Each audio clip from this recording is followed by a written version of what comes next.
Roberto Mendes, também pelo Superchat, não é incoerente ser contra o retorno das aulas presenciais e ao mesmo tempo contra o lockdown, pois muitos comércios se beneficiam quando há estudantes em seu estabelecimento? Isso é uma confusão com relação à nossa posição. Nós não somos contra o lockdown em geral. Não é esse o problema. É um método que você pode usar para tentar diminuir a velocidade da pandemia. É possível. O que nós temos dito desde o começo é o seguinte: são 3 ou 4 coisas fundamentais. Uma, o isolamento social como único método é uma farsa. Quem não acredita nisso daí teria que explicar porque que nós temos aí de 400 mil a 1 milhão de mortos, como disse o outro cidadão aí. Com tanto isolamento social, como é que morreu meio milhão a 1 milhão de pessoas? Quer dizer, a explicação é muito simples, não precisa ser cientista para... Né? Eu não preciso receber o espírito do Pasteur para entender o que está acontecendo. Não funciona, ou funciona muito pouco. Quer dizer, você precisaria ter isolamento social e mais um monte de coisas.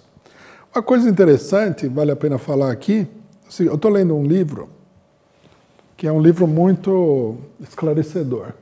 É um clássico da literatura britânica, do escritor, grande escritor, na minha opinião, inglês, Daniel Defoe, né, que escreveu Robinson Crusoe. Ele escreveu um livro que é O Diário do Ano da Peste, que é uma reportagem que ele fez, porque ele foi um grande jornalista, esse escritor, sobre uma das várias ondas de peste que aconteceram em Londres no século XVII, 1600 e alguma coisa, 1650, uma coisa assim. E ele mostra no detalhe, ele é um excelente jornalista, ele mostra no detalhe, ele mostra coisas que aconteciam, etc. e tal. E eu digo para você, a organização da administração londrina no século XVII, diante da peste, tudo bem que eles usavam uns métodos assim que a gente não aprovaria hoje, por exemplo, trancar o pessoal dentro da casa onde tinha peste, né? Isso aí já é exagero. Mas a organização deles era 100 vezes melhor do que a nossa. Ele dá lá todos os decretos da administração, como é que fazia, o que tinha que fazer. Eles tinham, por exemplo, uma coisa que me chamou muito a atenção. Quando eles sabiam que uma casa tinha uma pessoa doente, eles mandavam um agente do governo para vigiar aquela casa. Tudo bem que é um método truculento, né, autoritário de tratar o problema da epidemia. Eles marcavam a casa, né, eles põem uma cruz vermelha na casa para indicar que naquela casa havia epidemia. Uma medida até certo ponto correta. E colocavam um agente governamental para vigiar a casa, para impedir que as pessoas saíssem, né, para impedir que as pessoas entrassem, exceto médicos e pessoas que fossem remover o cadáver. Então, quer dizer, eles isolavam aquela casa do resto da cidade para a epidemia não se alastrar. E o próprio agente do governo, ele ficava como um funcionário da casa. Então o pessoal fala assim, nós estamos sem água aqui e tal. Então ele ia lá, arrumava água para o pessoal. Fulano morreu, então ele ia lá, buscava a pessoa que ia enterrar. Tudo bem, é o século XVII. Mas, se você olhar bem, é uma organização séria do negócio, para impedir né? Deveria haver centenas ou milhares de pessoas fazendo esse trabalho em Londres naquela época. No Brasil, onde que tem um agente de saúde aí vendo a situação da população? Então, quer dizer, você colocar o isolamento social como única medida vai fazer papel de idiota diante da inatividade do governo. É para disfarçar que eles não estão fazendo nada. Porque, finalmente, o isolamento social é fácil. O Dória, que já não faz nada por natureza, porque ele é um playboy, né? Nunca trabalhou na vida, etc. e tal. Ele vai lá e fala, a partir de amanhã vai ficar tudo fechado, aí senão eu ferro todo mundo. O que custa isso daí? Não custa nada. É um decreto, é uma palhaçada. Então, esse é o primeiro caso. Segundo caso, nós denunciamos que o isolamento social é uma farsa.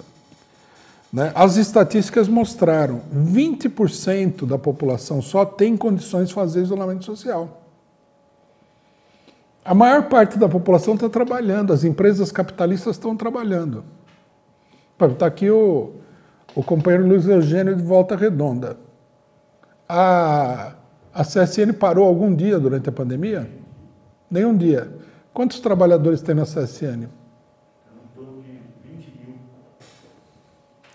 Uma empresa de 20 mil trabalhadores, que trabalham todos no mesmo local. 20 mil, não é um trabalhador, não é 10, não é um bar. Veja bem, num bar, quantas pessoas vão nesse bar durante o mês? Sei lá, aí são 20 mil.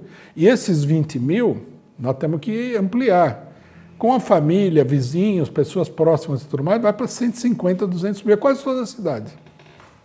Então, quer dizer, isolamento social, em Volta Redonda, por exemplo, cidade operária que vive em torno da CSN. Onde os trabalhadores da CSN continuam trabalhando, é uma farsa. Para que serve isso daí? Só para inglês ver, né? Na época da escravidão, os brasileiros aprovavam leis que era para os ingleses achar que eles estavam fazendo alguma coisa. É que o hábito continua, né? Só que agora não é para inglês ver, é para brasileiro ver. Então, essa é a nossa segunda crítica. E a terceira crítica é a seguinte: você quer trancar o pobre coitado que depende de um microcomércio para sobreviver dentro de casa durante 1 mês, 2 meses, 3 meses? Tudo bem, mas você tem que dar condições para ele sobreviver. A maioria dessas pessoas não tem uma poupança. Não tem nada. Então você tranca ele dentro de casa, mas você não dá dinheiro para ele comer. Como é que funciona isso daí? Nós como partido político, nós não temos o hábito de nos envolver nas ondas de histeria. Nós temos que olhar a situação concreta da população. E mais, nós somos um partido operário. Nós olhamos, em primeiro lugar, a situação concreta da vida dos trabalhadores brasileiros, são a maioria do país. Quer dizer, tudo bem, para 20% da população, que pode ficar no seu apartamento lá e tal, o isolamento social pode ser uma boa solução, mas não é uma solução para o país. Então, nesse sentido, essa é a nossa posição. Não é que nós somos contra o lockdown em si, né? Mas a maneira como está sendo feita.